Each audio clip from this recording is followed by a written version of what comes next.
Passion, drive, and patience. The formula of winning championships is also what keeps your ride or die alive. eBay Motors has everything for you to maintain your vehicle and level it up to peak performance. Superchargers, roof racks, exhaust kits, LED lights, and more. Whether you're into speed, power, or style, eBay Motors has it covered. With over 122 million parts for your number one ride or die, you'll always find exactly what you're looking for. And with eBay Guaranteed Fit, your part is guaranteed to fit your ride every time or your money back. Because with eBay Motors, you're burning rubber, not cash. With all the parts you need at the prices that you want. It's easy to make your car the MVP it needs to be and bring home huge wins. Keep your ride or die alive at ebaymotors.com. Again, ebaymotors.com. Eligible items only. Exclusions apply.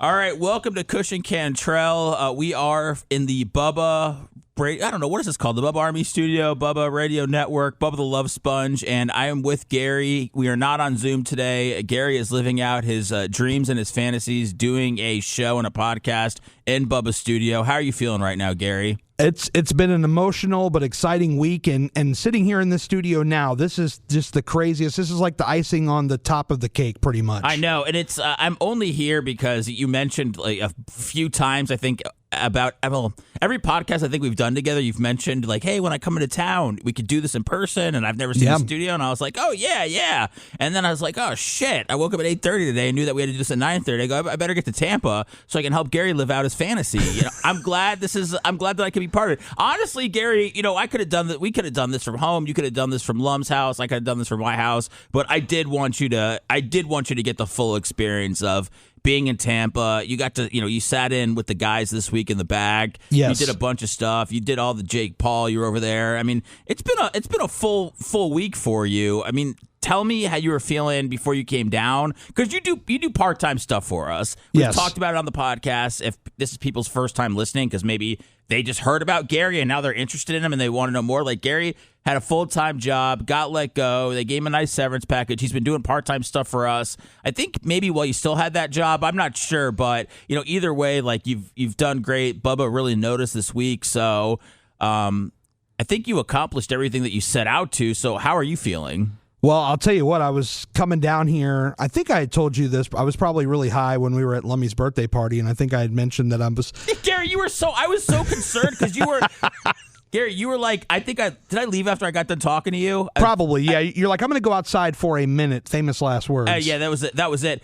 Gary, you were so edibled up, man, that you were just like, you weren't nervous. You just kept talking about how you were on the edibles. And I was like, man, Gary, like, he's not moving. He looks like he's afraid. And I know that he's just fucking high. I was like, I know that he's not nervous being around these people. So no. They got you. Those edibles got you, didn't they? They did. The thing, though, it's not even like nervousness or anything. Like, I was very excited. The problem was I had a fucking anxiety attack on the way down. It's like 6 o'clock in the morning or 8 o'clock in the morning. Oh, when you were driving down here from Virginia? I was in South Carolina with the family. We go down like every year for 4th of July. We spend like a week or in some change pretty much. And, the last year I got invited to Lummy's birthday party. I was one of the lucky ones that got invited. And there's a subtle joke. And so basically I knew I was coming back for this time. And then that's when I had hit you up after I was kind of already in the mix. And I was like, hey, can I come down here for a week and come to work? And you're like, you want to come down here and work? And I'm like, hell yeah. So I got down here, but I'm on the way down, and it's so early in the morning, and I'm having a fucking anxiety attack because it's all becoming real to me. Like, I don't have a job waiting for me back at home.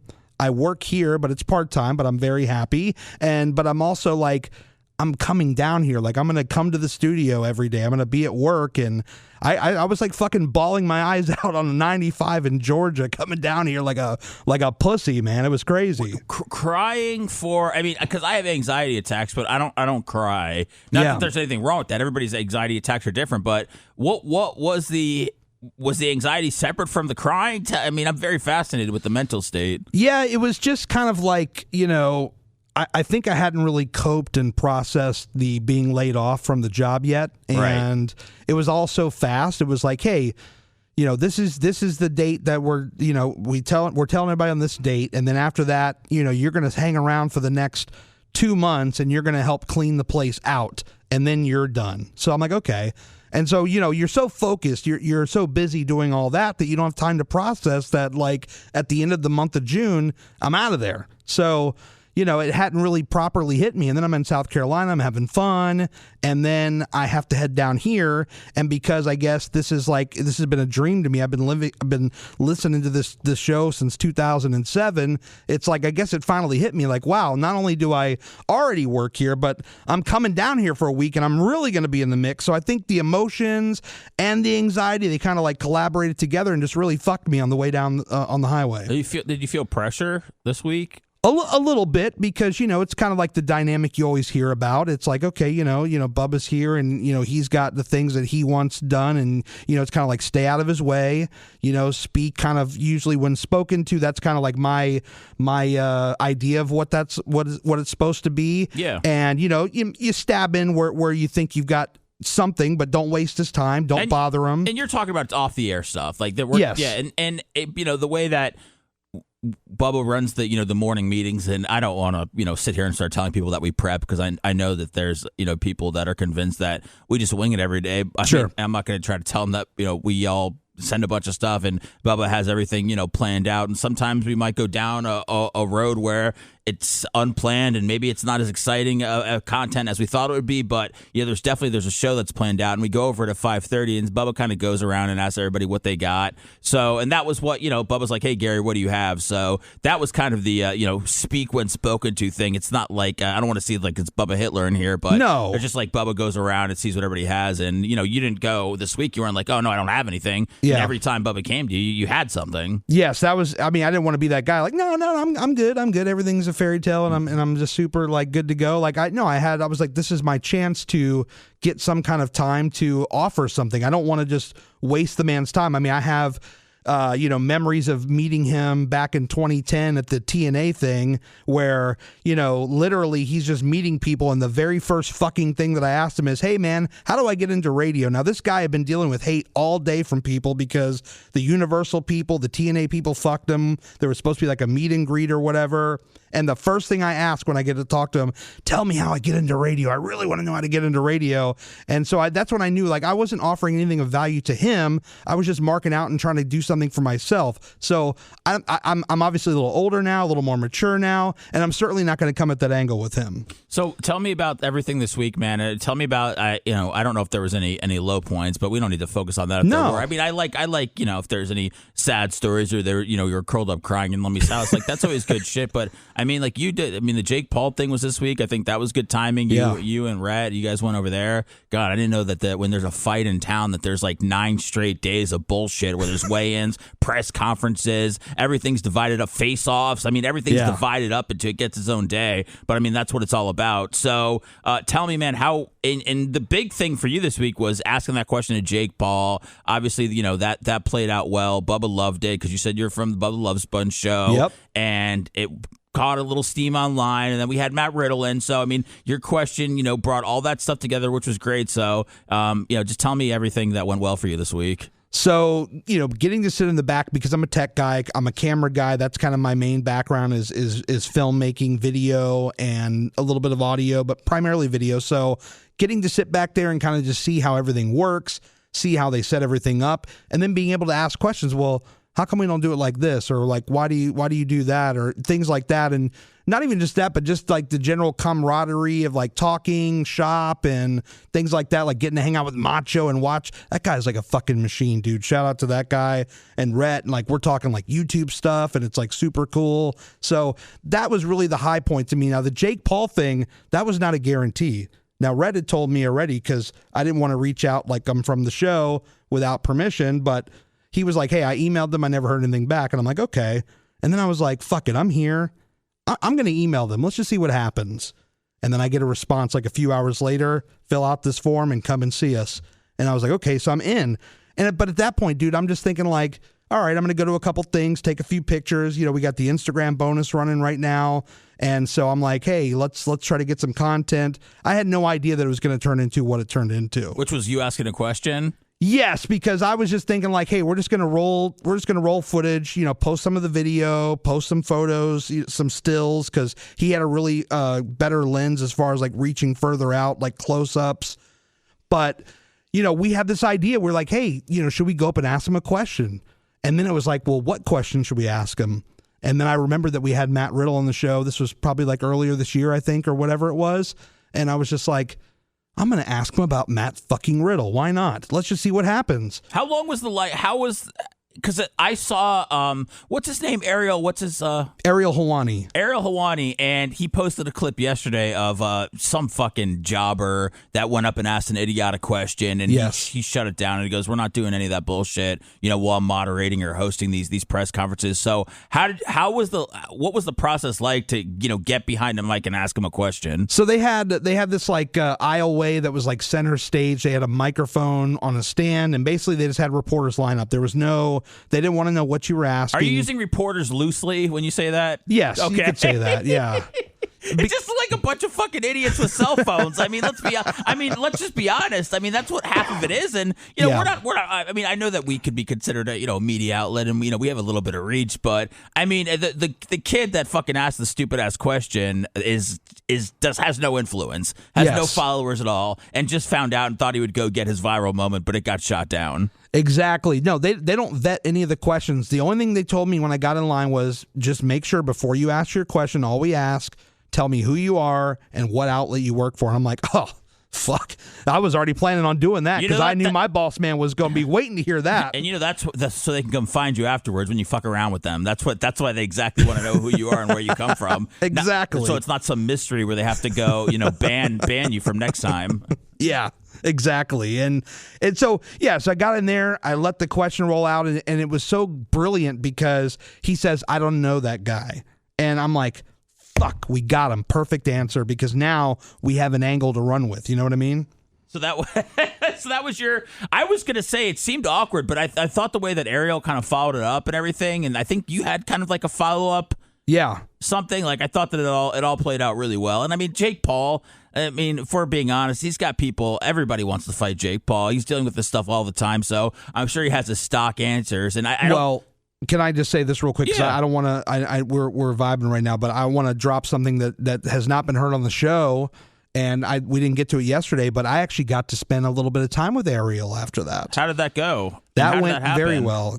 So he was standing there after the event, the presser, and he was just like random press was asking him like, "Hey, can we do like a 5-minute YouTube video with you?" And he was totally cool. Yep, no problem. And I'm just waiting there with my phone because I'm like, I'm just going to take a picture. And he says, "Hey, you're the guy from the Bubba the Love Sponge show, right?" And I'm like, "Yeah, Gary Cantrell, nice to meet you." And he's like, "Dude, I loved that show. I used to listen on Sirius all the time." And I'm like, "Oh my God, this is great." Because now I'm going to fucking ask him to come on the show. So he mentions like, "Hey, I love like, back when Hogan used to come on, and, you guys had Randy Savage on a few times and all kinds of wrestlers." And then I got to flex on him a little bit. I'm like, yeah, we're repurposing those. We got like 30, 40 million views on these videos, just to show that like, hey, we're doing something. Because he was like, "Hey, how's Bubba doing?" Because I guess he's probably not really heard much about that name in a long time, which is kind of the general answer from a lot of people that knew him on Sirius that maybe fell off a little bit. And so I was like, yeah, man, he's doing great. He's doing really good. We're building up a digital presence. We got a shit ton of followers and subscribers. We're getting millions of clicks, and I think we got another 100,000 plus more now after all that Jake Paul shit. All right, so I mean, listen. So you're basically saying this was it couldn't have been a better week for you. Were you calling your wife like every day, telling her that you can't believe this shit's happening? No, we actually, our first long form conversation was last night because I've been so busy all week. Like I was literally falling asleep behind my computer editing stuff all week. This was not a vacation. This was like a full work. Myself, Rhett, like we have put in a ton of work this week because this is an opportunity. This is like lightning in a bottle. When Jake Paul says, "I don't know that guy," we're leaving after Ariel and all that. We're on our way back, and we're sitting here like we're coming back to the studio to transfer footage, and we're on the phone with Lummy now. We're like, "Lummy, we need to get Matt Riddle on the horn. Like we need to get this guy booked as soon as possible." Come to find out, he was already coming to Tampa yesterday, like before all this happened. And I'm like, "Lummy, we need to get him in tomorrow. Like, I don't want you to talk out of turn. I don't want you to get Bubba mad, but like we need to book him and get him in here because this is an opportunity." And this is kind of the nature of what we do, is that it is it's not about trying to go viral, but it's about, putting out good content digitally. Yes. I mean, you're not going to run on the radio and go, oh, my God, we just talked to Jake Paul, and this is the greatest shit ever. It's like you get it out there where you can see Jake Paul, you can see Gary, you can see Matt Riddle. You know, I know that you guys paired up the video of Jake Paul getting asked that question and Matt Riddle's reaction, and that's what we do. And look, it got picked up a couple places, and look, that's when stuff gets picked up, or we make a little bit of money off of it. So there's nothing wrong with getting it out there, and having Jake Paul in Tampa, I don't know why the fuck he picked Tampa. I know this was the weekend this was the day he was supposed to fight Mike Tyson, but thankfully he's here, and we maxed it out, and thankfully Gary was here and got a bunch of content. So overall, man, this week everything worked out well for you. When are you heading back? So I will leave tomorrow. Well, it's going to be tomorrow morning, and then we got the press packet for tonight, and found out that Jake Paul's not walking to the ring until 12:30.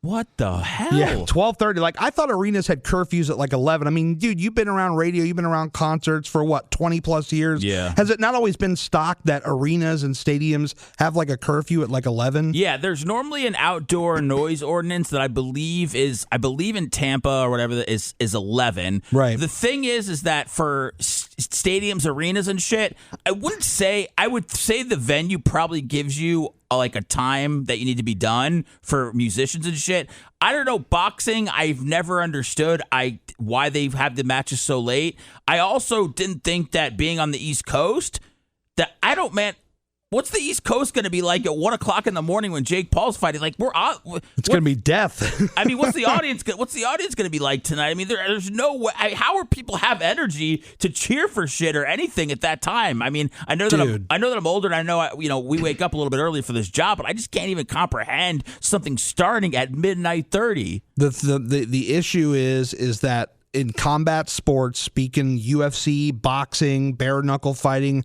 they cater to the West Coast. It's all, even if they're not performing in the West Coast, the broadcast is catered to the West Coast because, well, God forbid, we can't have, Jake Paul walking to the ring at 5 Eastern or 5 West Coast or 6 p.m. West Coast. That's too early.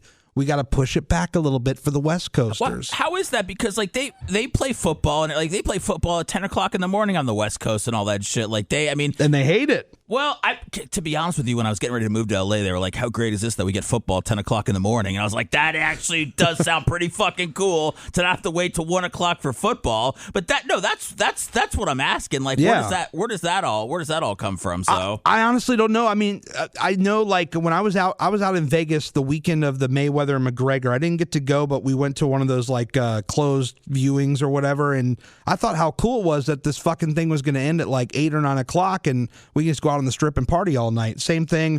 I was at SummerSlam 2021 with my boy, and it was the same deal, man. The show was over. It was probably every bit of 8 or 9 o'clock in Vegas. I'm like, man, we still got the whole night. It was wild, dude. Well, shout out to WWE because they finally picked up after all these years where they would have their pay-per-views on Sunday night at 8 o'clock. And yeah. It was just, that's how it was forever when I was a kid and up until recently. And now they've moved them to Saturday, yes, and they fucking start at 7, so they get done at 10 or a little after, and we're not going till 11 or o'clock or 12 o'clock at night. And I always thought that I was in the minority because I'm like, when you wake up this early for a job, and okay, look, it's not that early. We wake up at 5, but Bubba wakes up a little bit earlier. But you're not programmed to staying up late, so that's why it's like I'm offended when I hear about something going on that late. But dude, when I saw so many international dates on this year's WWE schedule, I was never more fucking relieved. I got to tell you. Oh, well, that's because they have stuff in the middle of the day when they're in Saudi Arabia or when they're. It's like yes, that's what's cool. Yeah, we'll talk about. We're not doing a wrestling. No, I know, but I'm just talking about the time. Yeah, no, I know, of course. So yeah. Everything else, man, everything else go okay for you while you were down here this week? Are there anything that happened, any stories, any interactions that we don't know about? How is Lummy's fixer-upper that you've been staying at? Dude, that's a really nice house. The location is nice. I mean, it took me on average 10 minutes to get here every fucking day.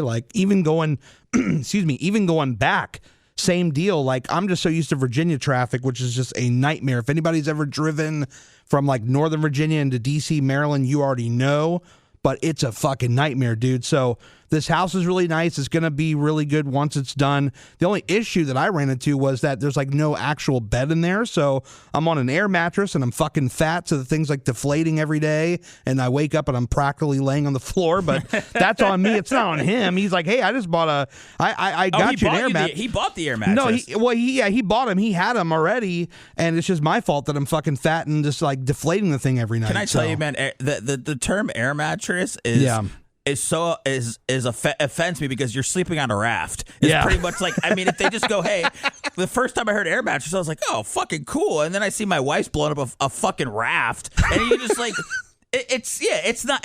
I know they make better ones, but I mean, I know Lummy has some people that will come and sleep. They're on their way or they're fucking gonna be in town for a little bit, and Lummy will put them up there. But I mean, dude, how great is it to have a free? I love a great deal just as much as the next guy, but I'm not gonna crawl through a bed of hot coals or go out of my way just to save a few bucks. And if I am, man, it's got to be easy. No hoops, no BS. So when Mint Mobile says it's easy to get wireless for $15 a month with the purchase of a 3-month plan, I'm gonna call them out on it. Turns out it's really that easy. It's that easy to get wireless for $15 a month. The longest part of the process was the time I spent on hold waiting to break up with my old provider. That's a nightmare. Wish everything was as easy as Mint. All plans come with high-speed data and unlimited talk-to-text delivered on the nation's largest 5G network. You can use your own phone with any Mint Mobile plan and bring your old phone number with you, along with all of your existing contacts. To get this new customer offer with your 3-month premium wireless plan for only $15 a month, you must go to mintmobile.com/Bubba. That's mintmobile.com/BUBBA. Cut your wireless bill to $15 a month at mintmobile.com/Bubba. $45 upfront payment required, equivalent to $15 a month. New customers on first 3-month plan only. Speed slower on 40 gigabytes on unlimited plans. Additional taxes, fees, and restrictions apply. See Mint Mobile for details. Place to stay, though. Oh, I'm incredibly thankful. And that motherfucker, he's been apologizing every day. And I'm like, dude, stop. Like, you're doing me a favor, What's okay? he apologizing for? He's just like, oh, my God, I'm sorry I don't have, like, a proper bed. I'm sorry that, like, I don't have this set up and that set up. And I'm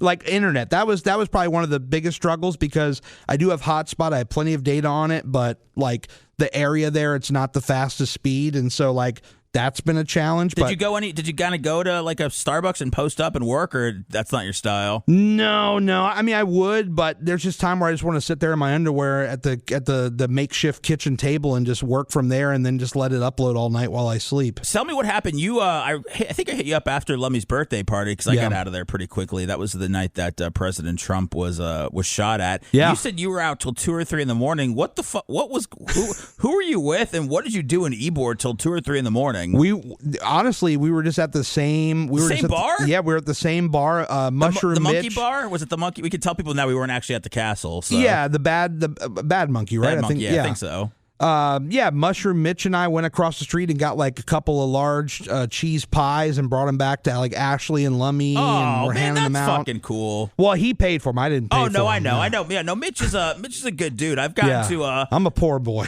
Yeah, no, listen, I'm same here. I would have loved to grab a fucking slice though. I like the. There's nothing better than the pizza in Ybor, St. Pete. I just love those pizzerias that are there for drunk people. I don't drink it all, but I'm always fucking high. So yeah, dude.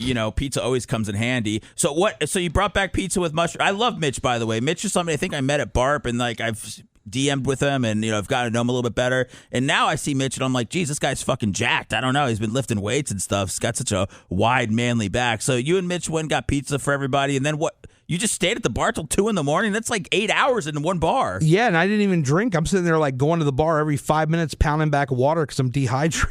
They were looking at me like I was crazy. What do you do, man? Like, how do you even stay? That's why I had to get out of there. Like, I was there for maybe 30, 45 minutes, and then I got done talking to you, and I was like, I just got to get out of here because I don't drink. Bars aren't my thing where you just kind of, there's nothing really to do except just go around and talk. Yeah. So I got out of there and I just wanted to walk around Ybor just because it was somewhere I used to go see a lot of concerts. It was kind of nostalgic. It was raining a little bit, and there was, there's a couple venues where people are playing music, so I was just hanging outside there listening. I just wanted to get my full experience. I had kind of had enough with the world the day before because I think that's when the concert was rained out. So I was just ready to go home and end the whole weekend. But I will just say this, the alternative was I could get in an Uber and go back to Lummy's house and sit alone, or I can be with people, even though I don't really do the bar thing.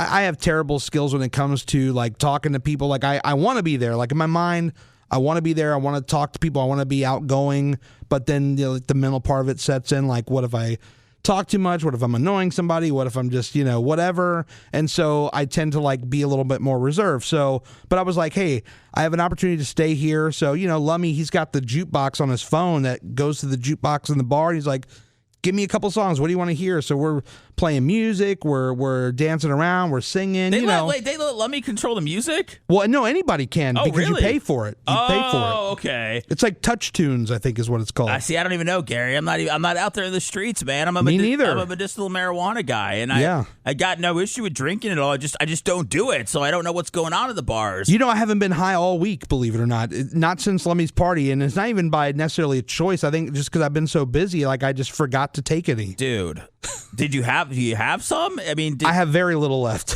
Well, I mean, just let me know, man. That's why I kept saying, like, let me know if you need anything this week. I thought you probably drove down with your weed and stuff, but I mean, hopefully you didn't. No, not at all. Okay, hopefully somebody gave me some. Okay, I just wanted to make sure that you weren't going without. I just wanted to see if it was a decision that you made on your own. Well, unbeknownst to me, I made that decision because I was just working, and doing stuff and trying to like just get through the.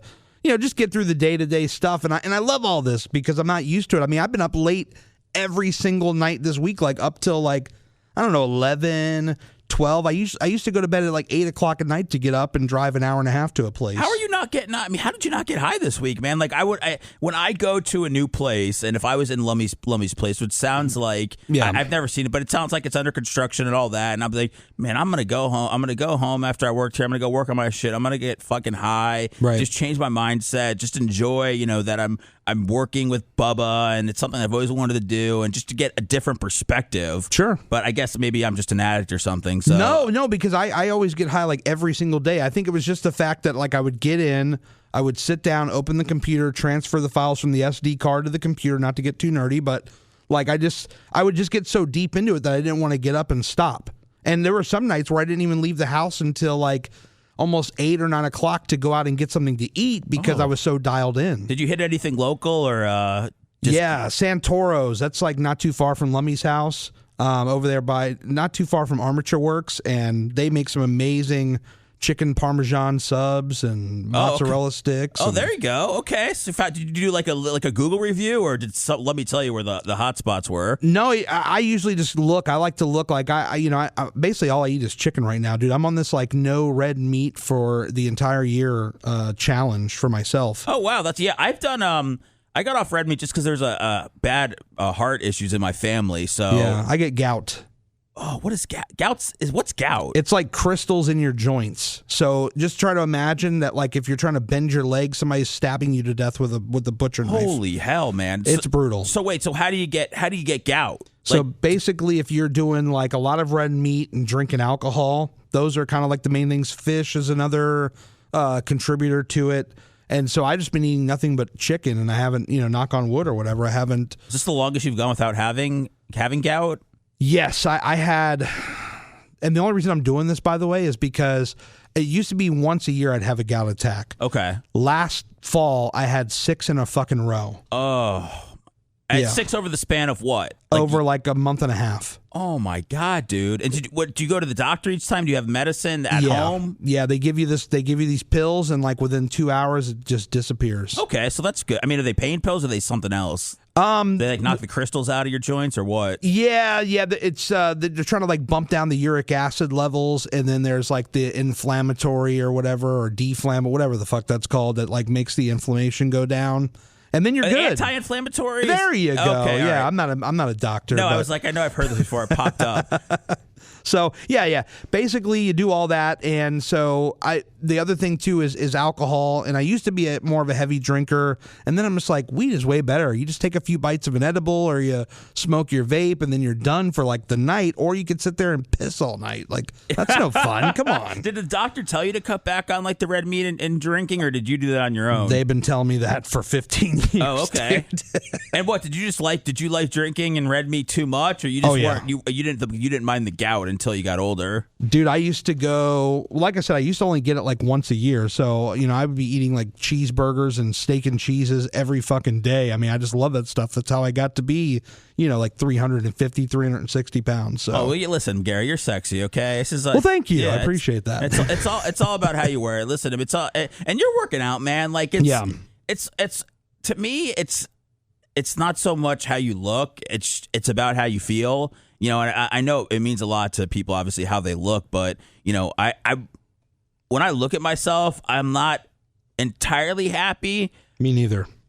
But if I also work out, and then you're like, you want to be fucking jacked and shredded after one workout, and you're like, kind of, when is this happening? But I feel good after I work out, So that's the thing is I go, it's not necessarily like I'm going to go and I'm going to work out and I'm going to be shredded and all this shit. It's like, I just want to go. I want to feel good. It doesn't necessarily help with my anxiety. I know that's always one of the things they say is go work out. But just doing weights in between podcasts this week, you're going for, I think you saw me. I came back from a couple of walks that I did after the show this week. I went around here and I went for a walk, and I'm just trying to do more. Just because when you're out in the sun or something like that, it feels good, man. I don't know. So hopefully you're at the spot where whatever path you're on, cutting out the alcohol, cutting out the red meat to cut out the gout. Hopefully you're feeling good, because I know that you're going to the gym a lot. I am, and I've been switching that schedule, because you could only imagine, like, without being super specific about my old job, I used to drive nearly 40 miles each way to that job and then 40 miles back. So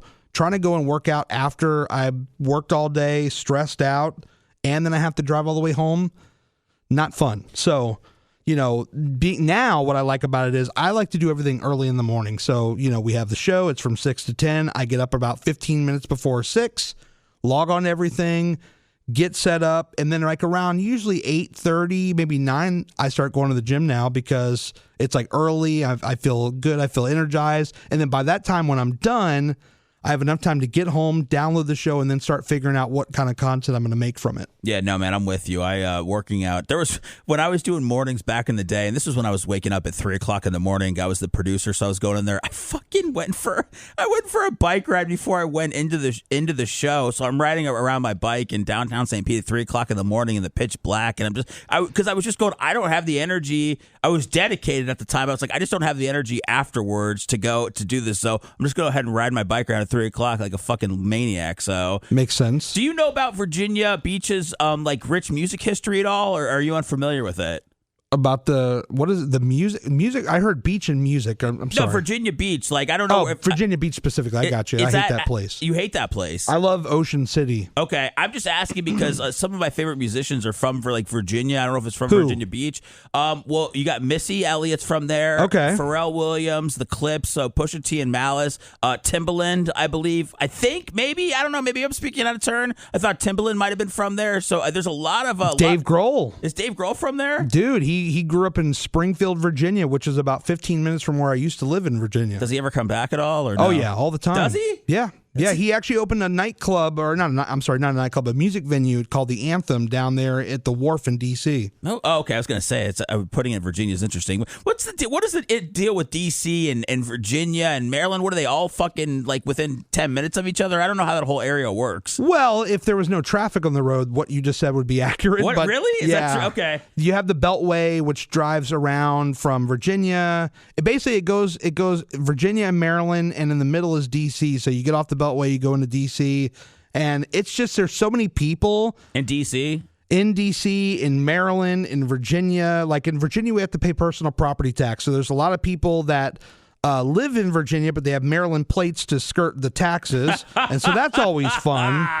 And hey, I'm glad they found a way around the system. They certainly did. While I'm sitting here taking it up the ass at $1,000 a year on my car that I wait till the last minute to pay. You better say you live in Maryland. What's going on? You can't. Can you? Is it too hard to scam the system or too risky? I don't know. Dude, it could literally be the easiest thing. I just don't know how to do it. I don't even know where to start. Like, I don't know how to Google. Like, how do I get around my personal property taxes? Well, shit, I don't know. You might want to mix it. You might want to, if you're bored later, you might want to mix it in. Saving $1,000 a year could be. Well, I've saved $1,000 for the last 2 years because I haven't fucking paid it. So wow. Okay, so they must not keep good records of who's actually taking care of this thing. Oh, they do, but the problem is like sometimes they enforce it. Like I've had my wages garnished before. Jeez, then Gary, other what kind of times, criminal am I fucking working with here? Now it all comes out. This guy's had his wages garnished. yeah, well, they got their money. They took it all out in one fell swoop, and then that month I had to call the bank and say, hey, can you defer a car payment? What's your wife doing? Does she handle this, or is she okay with skirting the system? No, she's been out of work. She got into a really bad accident in June of last year, and she's not really been back to work since. Oh, no. She fractured her sternum. What the hell? And they sent her home after a few, the doctor, she got a second opinion. They're like, no, they should have done something with her that day, and they didn't. So she's been in literal pain for the last year and some change. And it's been fucking rough. So I've been working this job that I didn't really care for, but it paid decent. And then I just lost that job that I didn't really care for that paid very decent. And she's been out of work for over a year. So it's been a wild trip, bro. I'll tell you that. Is she getting, what's it called? Unemployment? Or not unemployment, excuse me. Disability? Yes. Yeah, okay. Yeah, it's not great by any means, but it's something. It's something. But, we told each other, hey, we're going to figure it out. And will she be on a path to being pain-free, or she's going to have the sternum issues forever? Well, they talked to her about doing some shit with her nerves, like some of the stuff that was damaged, I guess cutting some of them out, Oh my gosh, man. But they said hey, it'll be almost like this whole thing never happened. So they're doing all kinds of scans. They're doing their due diligence to figure out, okay, let's see what it looks like in there. Okay, and then we can make a plan. We're going to go here, here, here, and here. And her company's insurance, or her former company, they're going to pay for it? I hope so. I think that's how it goes, right? I mean, I don't know. I don't know how disability works when you get injured on the job, but I feel like, they got to take care of it. You got to call Morgan & Morgan. Yeah. Or Diaco. We need to call somebody. Yeah. I know that. I know that much because we got the hospital people that sent us home too fast.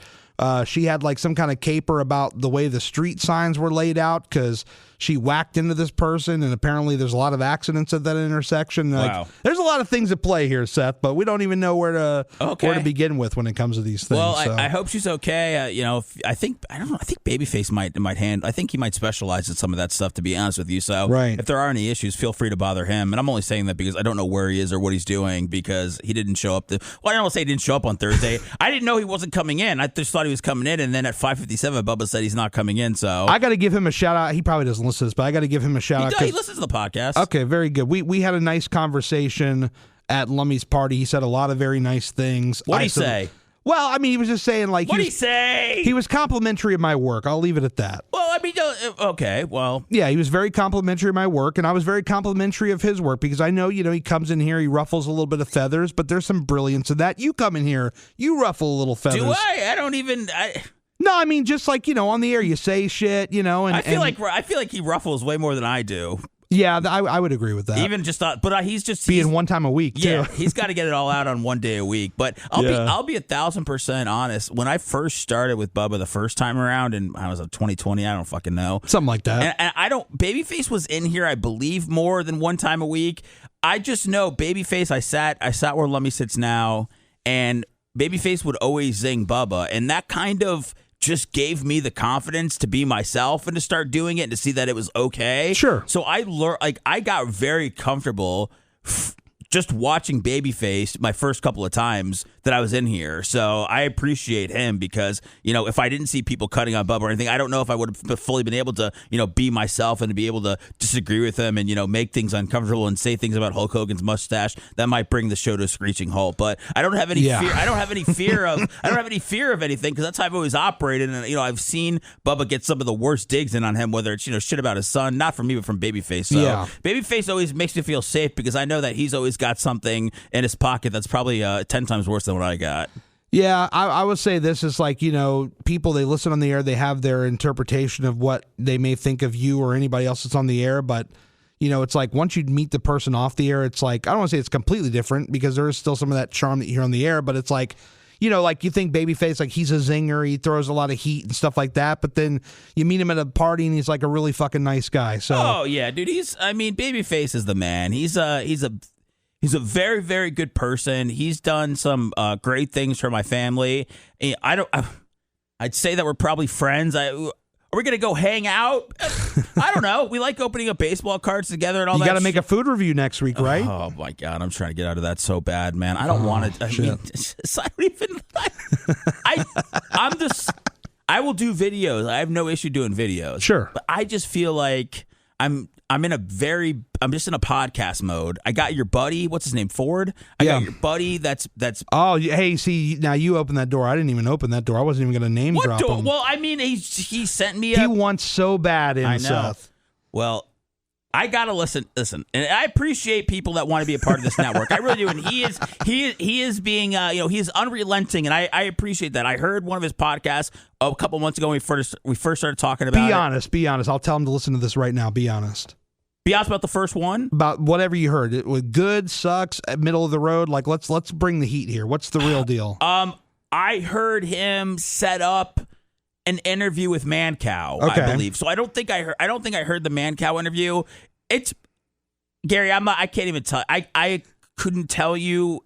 I wouldn't tell. It wasn't bad. Okay. Because he sent me something yesterday. Yeah, he told me he's going to tweet you once a week when the new pod. He's going to basically. This is what he told me, and just so you know, I'm not in on this or anything like that because there are times where he's just like texting me incessantly, and like I just kind of like leave him on like unread because I just don't want to deal with it because I'm busy. Yeah. And he's like I thought like maybe what I'll do is every time I post a new podcast, I'm going to tweet at Seth Kush and say, "Here's a podcast ready to go on Bubba Army Podcast." Well, I hate that he has to devise a plan to try to get my attention because I'm really not that busy. He loves you, man. Well, he loves Bubba. I want to, and the thing too is that Gary, people reach out. I don't want to say all the time, but it's a lot.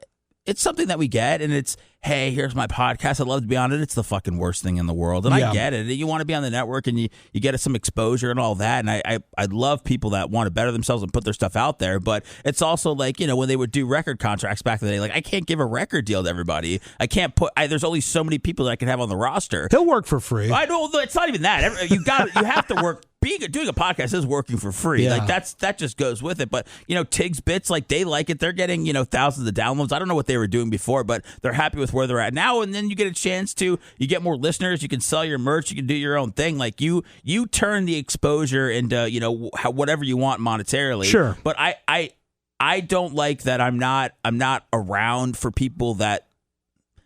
I don't know, man. I wish that he didn't have to sit around and think about how he's going to get my attention because I'm not that important. I'm not that busy. So I'm going to listen to his podcast on the way home today. I'm going to see what I think. And I don't know, We're man. supposed to keep the mystique like you are really busy. Come on, man.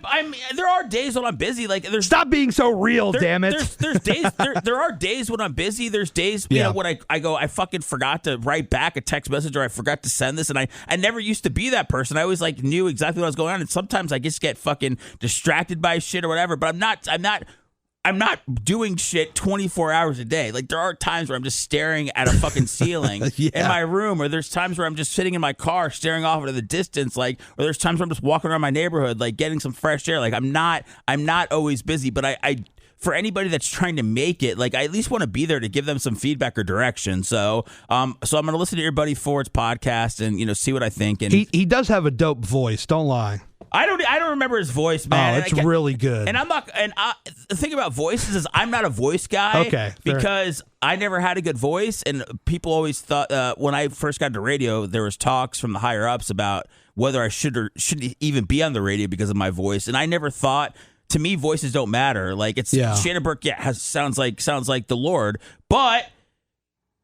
To me, it's all about how entertaining you are, and it's what's coming out of your fucking voice. So all these guys with deep voices and shit, like they would probably what you would consider classic radio guys, but from where I come from, it's about how entertaining you are. So a voice doesn't really. I'm not a voice. That's what I'm saying. So I would remember more about what he was talking about, what he was doing, than what he actually sounded like. Fair enough. I know he's been grinding for about as long as I have, so that's like 15 years now. Oh, right. I'll fucking listen. I'll take care of it, Gary. I was never going to bring him up again. You just happened to mention him, like, oh shit, he's going to kill me if I don't insert something in here. Well, I mean, look, Gary. I mean, I gotta, I handle you for the most part. Yeah. I mean, it's nice working with you. Yeah, I like that. Yeah, no, I mean, we talk. We do Instagram. We're talking, probably almost every day about stuff. Sure. If there's anything with Bubba, it's like I'll go to Bubba and handle it. You're my union rep. That's what he called you. Yeah, I mean, like that's what I like doing. So I've been working with you. It's hard. Whatever. I'm not gonna make any more excuses. I'll listen to fucking Ford's podcast. I'm always looking for the next. I'm always looking for the next big thing, man. Like I want this podcast network to be full of original content that lives outside the Bubba Army. Obviously, we have this show that's leads Bubba Army and all the other stuff. But like I would love to have standalone shows like Pigmentation does, like Loner and Stoner has the potential to do, like Tigs and Bits does to thrive outside of the Bubba Army and grow an audience that could bring people in here. So if Ford has that potential, then we'll put him on here. It's something that I need to spend some time with and see if it's direction and all that stuff. So listen, I'm an artist when it comes to this shit. I've talked enough, Gary. Is there anything else that you wanted to get out before we leave? And today, this is your first ever official podcast in the studio. All your dreams are coming true. I'm running the Make-A-Wish Foundation over here. I'm the hero of the day. You're John Cena. That's You're right. Make-A-Wish. That's right, John Cena. You might have done like 5,000 wishes. This is my first fucking wish, though, okay? That's all that matters. You never get your first wish. Imagine me, I'd be clowned on. They're like, hey, your wish was to come into this place. I'm like, fuck yeah, it was. I worked my ass off for this. Thank you very much. Your wish was to come in and work for free for a week, man. And wish granted. Congratulations. Gary, anything else you want to get out, man? We did a pot. We literally talked for 20 minutes before this started. Yeah. I feel like I've talked my head off. I got to make plans with my mom. I got to call my wife. I got to go pick up my fucking medicine from Publix. This is going to be crazy today. I got to sell some fucking baseball cards. Anything else, Gary, before we leave? No, I'm fucking hungry. I want to go eat, but I'll just say this. I'll just say thank you very much. Thank you to Bubba, Lummy, Rhett, Macho, Erica, everybody here. It's been an incredible week. Thank you for having me into your home and letting me come in and just check some shit out and contribute. It's been a lot of fun, and I look forward to seeing you guys again very, very soon. And give me the Twitter and the Instagram. How can people follow you? At Gary Cantrell. I'm the guy that got in Jake Paul's face last night. That's Cantrell, right? That is correct. One R, not two R's. Did I say one R?